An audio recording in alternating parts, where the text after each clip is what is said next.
नाशिक महानगरपालिकेच्या आगामी निवडणुकीत प्रभाग क्रमांक 10 मधून शिवसेना ठाकरे गटाकडून डॉक्टर रुशाली सोनवणे यांनी सर्वसाधारण महिला जागेसाठी निवडणूक रिंगणात आक्रमकपणे उडी घेतली आहे. सेवा, संघर्ष आणि संवेदनशीलतेचा ठसा उमटवणाऱ्या डॉक्टर सोनवणे या प्रभागातील जनतेचा विश्वासार्थ चेहरा बनल्या आहेत. महिला सुरक्षा, सामाजिक न्याय आणि अन्यायाविरोधातील लढा हेच त्यांचे बळ आहे. विशाखा समितीच्या सक्रिय सदस्य म्हणून त्यांनी महिलांना व मुलींना मार्गदर्शन, संरक्षण आणि न्याय मिळवून देण्यासाठी सातत्याने काम केले आहे. केवळ बोलघेवडे राजकारण नव्हे तर ग्राउंड लेवलवर उतरून काम करणाऱ्या नेत्या म्हणून त्यांची ओळख आहे. कोरोना काळात देवटूत ठरलेल्या डॉक्टर सोनवणे महामारीच्या भयावह काळात सातपूर परिसरात त्यांनी केलेली मदत आजही नागरिक विसरलेले नाही. रोग प्रतिबंधक औषधे, रेमडेसिवीर इंजेक्शन, ऑक्सिजन सिलेंडर, घरोघरी जाऊन उपचार, अन्नधान्य व सॅनिटायझर वितरण या सर्व माध्यमातून त्यांनी मानवतेचा खरा चेहरा दाखवून दिला आहे.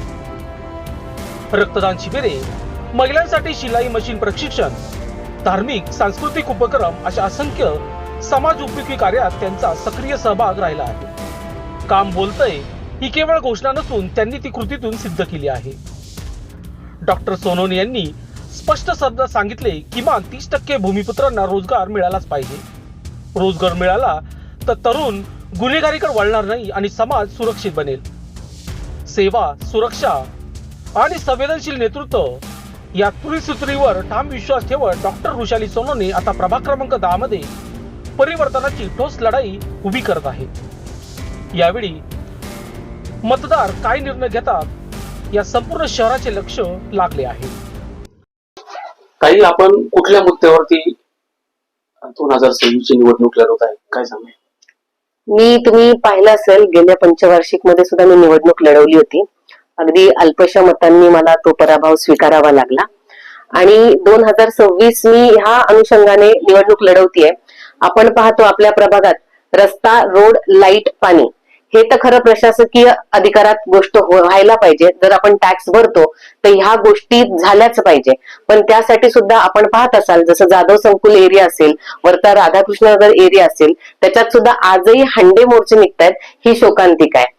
तर मला जे विजन आहे, म्हणजे जे मी मागच्या पण पंचवार्षिकला, म्हणजे त्याला झाले आता 9 वर्ष, 2017ला मागील ही पंचवार्षिक मध्ये मी जी निवडणूक लढवली होती, या अनुषंगाने की ज्या पुणे मुंबईच्या धर्तीवर जसं तिथे स्वरूप आहे महानगरपालिकेचं, जे महानगरपालिकेचं रूप आहे ते आपण नाशिकमध्ये साकारावं, आपल्या अशोकनगर एरियामध्ये साकारावं.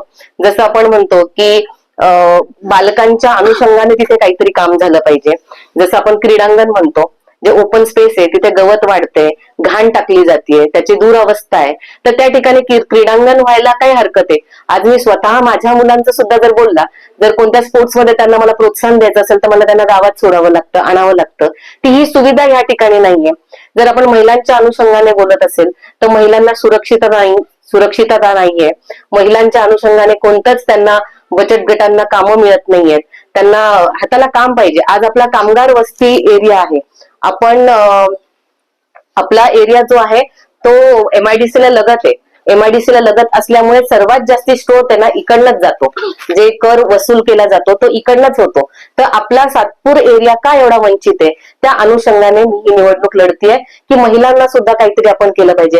आणि आपण पाहतो पुणे मुंबईच्या एरियामध्ये जसं नाना नानी पार्क आहे, आपले जे वृद्ध आहेत ते रस्त्यावर असे कोपऱ्याने काठी धरून कुठेतरी चालत असतात. तर त्यांच्या अनुषंगाने सुद्धा इथे विकास झाला पाहिजे. म्हणजे विजन आमचं खूप मोठं आहे, पण आपण रस्ता, रोड, लाईट, पाण्यामध्येच अडकलेलो आहे. ह्याच्या पलीकडे जाऊन मला आपला हा जो परिसर आहे हा सुधारायचा मी मानस केलेला आहे. आपण निवडून आल्यानंतर मुख्यतः 3 कोणते असे ठोस कामे करणार, काय सांगाल? मुख्य कामे जे आहेत, रस्ता, रोड, लाईट, पाणी, हे तर मला द्यायचंच आहे. आणि मुख्य काम आपण जर पाहिलं तर हा जो भाजी मार्केट आहे, भाजी मार्केटमध्ये रहदारी जर तुम्ही पाहिली असेल, कधी आपण कोणत्या कार्यक्रमाच्या दिवशी असेल, आपल्याला पटकन त्या ठिकाणून जाता येत नाही, तर तिथे एक रिंग रोड व्हायला हवे किंवा वॉकवे झाला पाहिजे. दुसरी गोष्ट, मुलांच्या अनुषंगाने क्रीडांगण झाले पाहिजेत. ही गोष्ट मी प्रामुख्याने ही दोन झाल्या. तिसरी गोष्ट, जसं जे युवक आहेत, या युवकांना काम नाहीये हाताला, त्यांच्या अनुषंगाने जसं त्यांना कामासाठी आपण रोजगार मिळावा असेल किंवा मुलांसाठी इथे ई लायब्ररी असेल किंवा जे आता युपीएससी एमपीएससी एक्झामिनेशन साठी रेडी होत आहेत त्यांना कुठेतरी काहीतरी होतकरू विद्यार्थी आहेत त्यांच्यासाठी आपल्याला त्यांना सेंटर्स तयार केले पाहिजे, प्रशिक्षण दिलं पाहिजे, त्यांच्यासाठी लायब्ररी पाहिजे. आणि हे जे बेसिक काम आहे मी म्हटलं रस्ता रोड लाईट पाणी आम्ही हे देऊ, पण हे तर 100% मी तुम्हाला पहिलेच वापरलं की हे प्रशासकीय अधिकाऱ्यात हे काम आहे, हे झालंच पाहिजे.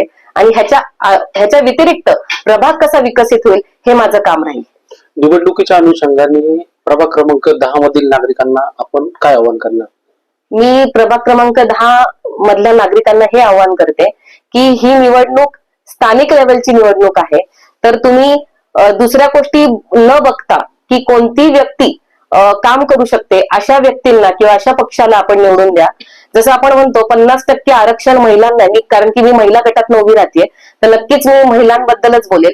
जर 50% आरक्षण महिलांना आहे तर 90% प्रॉब्लेम्स हे महिलांना आहे. मग पाण्याचे असतील, मग रोडचे असतील किंवा टवाळखोऱ्यांचे असतील किंवा इतर कोणतेही प्रॉब्लेम असतात हे महिलांनाच असतील. तर अशी महिला जी सक्षमपणे हे काम हाताळू शकते, सक्षमपणे तिथे लढू शकते, जीआरस वाचून आपल्या प्रभागात कोणत्या मुद्द्याने आपण या ठिकाणी काम ओढून आणू शकते ह्याचा अभ्यास ज्या महिलेला असेल ती महिला नक्कीच सक्षमपणे काम करू शकते.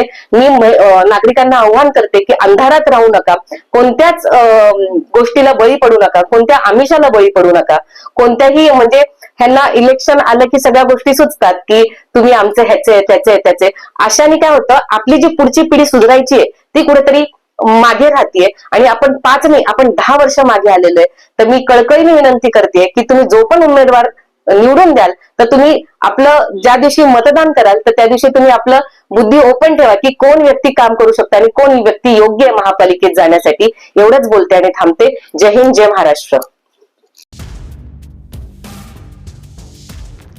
लोकशास्त्र न्यूजसाठी बंटी आढाव, सातपूर.